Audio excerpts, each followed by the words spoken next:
লাজা হোক হয়ে গেল।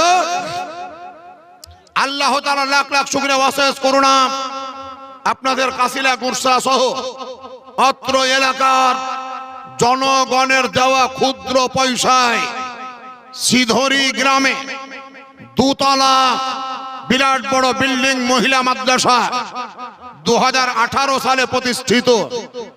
সেই মাদ্রাসায় বাচ্চা বাচ্চা মেয়ে এসেছিল পড়তে। সেই মেয়েগুলা পড়তে পড়তে পড়তে পড়তে পড়তে এই বছর দরজায়ে খামেসা পর্যন্ত। দরজায়ে খামেসা মানে হুজুররা জানেন যে কোন কোন বই পড়ানো হয়। মিশকাত শরীফ এটা বিটি ছেলে হয়ে পড়িছে। তাফসিরে জালালাইন শরীফ এটা বিটি ছেলে হয়ে পড়িছে। কোরআন শরীফের তর্জমা করছে। বাহারে শরিয়াত একজন মেয়ে মানুষ পড়ছে।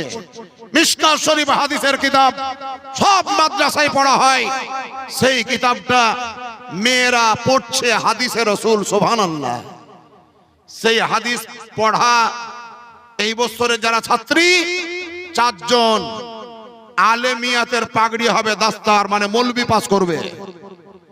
কোরআন শরীফকে শুদ্ধভাবে পড়া শিখেছে মাখরাজের সঙ্গে।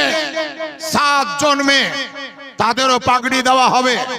এই 7 জন মেয়ের মধ্যে এই মাদ্রাসার শিক্ষক জনাব মাওলানা সাবির আলী রিজভী সাহেব, তার একটি মেয়ে গোরসার নাতনি রূপরামপুরের পতিন মাওলানা সাবির সাহেব, আর তার স্ত্রী 2 জনেরই বিটি কারি পাস করবে। আগামীকাল যাবেন দেখবেন 2 জন মেয়ে, তার মধ্যে একটা মেয়ে মাত্র 12 বছর বয়স, 30 পারা কোরআন মুখস্থ করে হাফিজে কোরআন হয়েছে।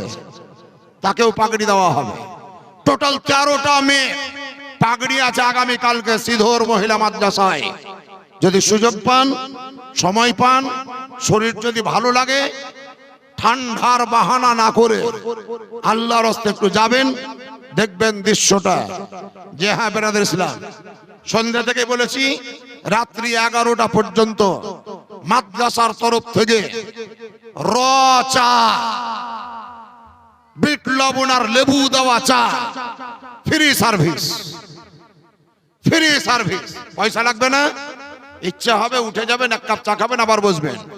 তবে অনুরোধ করব চা খাই বাড়ি পালায়েন না, জালসা শুনবেন তারপরে যাবেন।